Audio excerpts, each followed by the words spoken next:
Hello everyone, I hope you are in very good health and you're taking good care of your parents and elders at your home.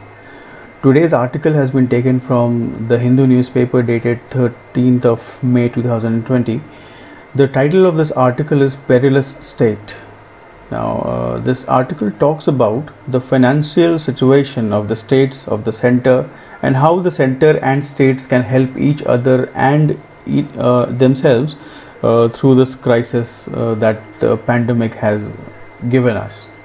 So perilous state, although in this article there won't be any such concepts to be discussed, but since we are talking about the financial status of states and center, one thing that comes to be reminded of is the financial relations between center and states. Now the provisions for the financial relations between the center and the states are mentioned in Article 268 to Article 293 in the Constitution of India in its Part 12. So I would wish that all of you go through these articles and get a better understanding into what lies in the ambit of the financial relations between the center and the state. Perilous state कहने का मतलब है the state is in peril. Now peril is a state of a risk. It's a risky situation. So it is under attack, or it is not performing well, it is at great danger or at great risk. So the state is at risk. The state is in peril, hence perilous state. The center needs to help states financially so that they can fight the virus better. State finances are in a shambles. Shambles means in a very distressed situation. Nothing is under control. Everything is going haywire. कुछ भी समझ में नहीं आ रहा है क्या करें क्या ना करें. Such is the condition of the state finances. Now, just like the center, the state also earns from taxes and spends for various developmental and social sector and such expenses for the public. So very similar situation, a very similar source of income and destination of expenditure for the states as well as the center. So state finances are in a shambles. Every single state is, without exception, though the degree may vary. Now the editor is saying that every state, each and every single state in India is in shambles. Their finances are in a shambles, and although the degree of that distress may vary, but there is none spared. The COVID-19 induced lockdown has dealt state finances a triple whammy. Now when you say triple whammy, it means किसी को ऐसा जोर का झटका दे दे अचानक जिसकी वजह से वो गिर जाए या फिर unstable हो जाए is a whammy. Any blow, any punch that renders a person or any situation out of control, that is a whammy. Now triple whammy means there are attacks or there are problems on three fronts. ठीक है? Their own revenue sources, mainly from liquor sales, stamp duty from property transactions, and sales tax on petroleum products that account for half their total revenues, have collapsed. तो पहली whammy तो ये हो गई, ठीक है. पहला ब्लो ये हो गया कि उनका सोर्स ऑफ इनकम जो है वो डिस्ट्रॉय हो गया. So there has been revenue loss. And their expenditures such as on interest payments, social sector schemes and staff salaries remains unchanged. ठीक है, एक्सपेंसेस वहीं के वहीं हैं और कोई इनकम नहीं हो रहा. तो this is the second whammy or the second blow that they are tolerating or they are bearing. Worse, they are now called upon to spend more on beefing up their health infrastructure as on COVID-19 measures, including testing, treatment and quarantining. To beef up is to increase in the value or health or strength of something. So दो तो पहले ही थे कि revenue कम हो रहा था और expenditure constant था.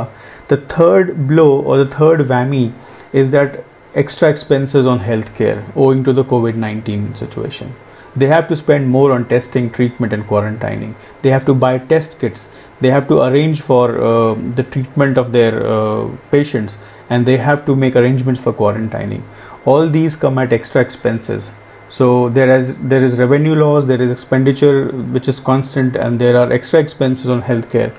That has led to a triple whammy situation for the states where they are facing problems on three fronts, and are thus in a very bad financial situation.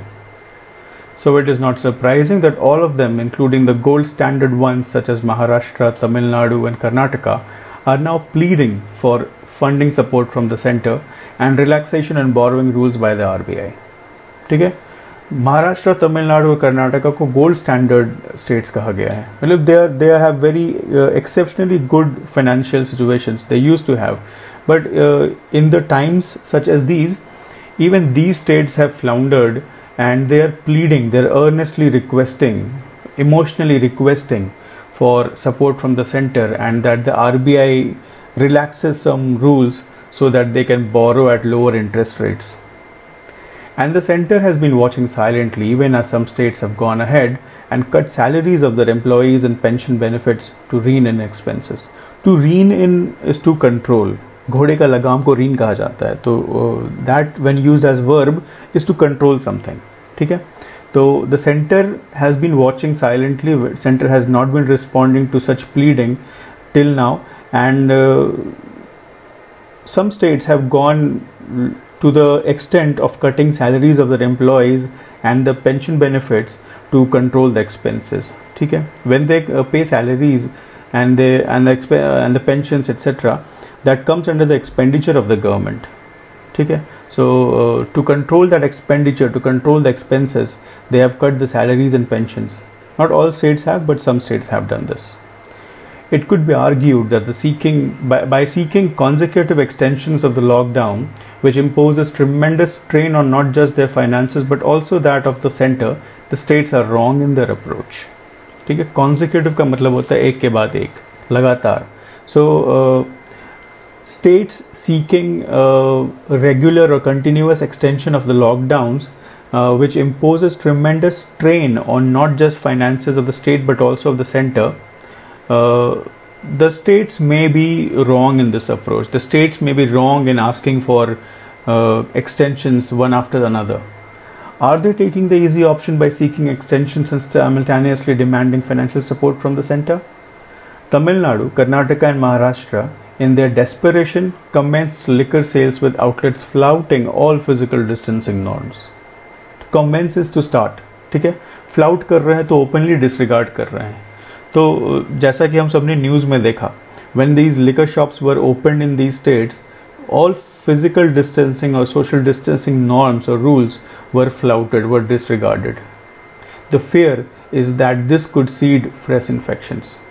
Now, to seed as a verb is to result into or to lead to something or to give something as a result. जैसे अगर कोई बीज लगाते हैं ज़मीन में तो उससे एक पौधा निकलता है, तो we can say that the seed leads to the plant. Similarly, we can say that flouting of physical distancing norms can lead to fresh infections. The center is itself not in a happy place financially, but it at least has the means to replenish its finances through conventional and unconventional means. To replenish is to fill it again. आप glass में पानी P रहे थे, ख़त्म हो गया, आपने फिर से पानी भर लिया, you replenished the glass. ठीक है. Similarly, the center has various means of replenishing its finances through conventional and unconventional means. For instance, or for example, it appropriated almost all of the benefit of falling oil prices through increase in duties, rupees 13 a litre in petrol and rupees 16 a litre on diesel in 2 tranches in March and again last week. ठीक है. Just an example has been cited here where the center or the central government was able to replenish its finances to some extent by increasing the duties on petrol and diesel when at the same time crude oil prices had fallen down. So they earned a benefit in the import bill. At the same time, they were able to collect more tax by imposing duties on petrol and diesel. So that built up some of the lost expenses that the government had made. ठीक है. Tranches are in portions. ठीक है. Especially money के लिए use किया जाता है. अगर 2 टुकड़ों में या 2 installments में अगर पैसे दे रहे हैं तो it is in tranches. It recently announced an increase in its borrowing by half for its fiscal. ठीक है. हम सब ने देखा था, it was something around 7.8 which was increased to 12 lakh crores That was almost a 50% increase. So this is another example of how the central government can increase its finances, can replenish its finances. Okay? Borrowing by imposing more tax, etc. Now, the burden is on the center to find the resources to immediately release the dues of the states and also reimburse them for their COVID-19 related expenses. Alright, now that the center has means of replenishing and it can very possibly replenish its finances, it is the burden of the center, it is the responsibility of the center to find resources to immediately release the dues of the states. Which dues are these? Is this statement talking about?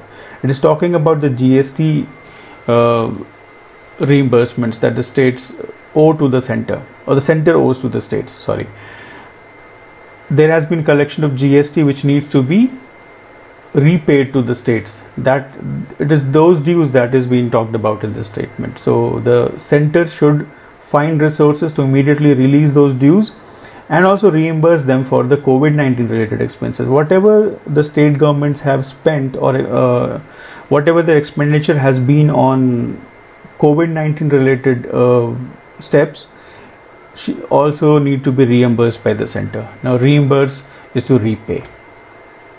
It should seriously consider relaxing the fiscal deficit levels of all of the states from the current 3% level to at least 4.5%, just as it should relax its own level too. तो आपने अपना तो 4.5 किया था. We discussed that even that limit should not be there and that you should keep it open-ended in one of the articles, I think yesterday. Even the states' fiscal deficit targets should be extended, should be expanded, so that there is fiscal space for taking more steps, or there are more options of finances, or to raise capital for dealing with such crisis. The center should also give states the freedom to restart economic activity based on their own assessment. The states should assess at the local level, at the district level, at the area level, whether that particular area or locality is open to the chance of opening up from this lockdown or not. Whether it is possible to open a certain area or a certain district because it is infected or not infected by this virus. Not all states are in the same virus spread position, and within each state not all districts are the same. Okay? This has to be acknowledged while planning a phased lifting of the lockdown. You have to acknowledge that not every district and not every state is equally infected by the virus. There are districts which are free of virus, where factories are shut down because there has been a national lockdown and you're not paying attention to that. So this needs to be considered. Now that it has been such a long time since this lockdown has been going, and economic activity throughout the country has been at a halt, you need to find out those factories, those manufacturing units, those industries which are in the green zone and which can be restarted. So greater leeway in restarting economic activity will relieve some of the financial stress, not just on the states but also on the center. Leeway is freedom to do something. Okay? So the greater choice given to the states to decide whether any district or whether any industrial unit should restart or not, it will obviously relieve some pressure or decrease some financial stress, and not only for the states but also for the center. So this is what today's article was all about.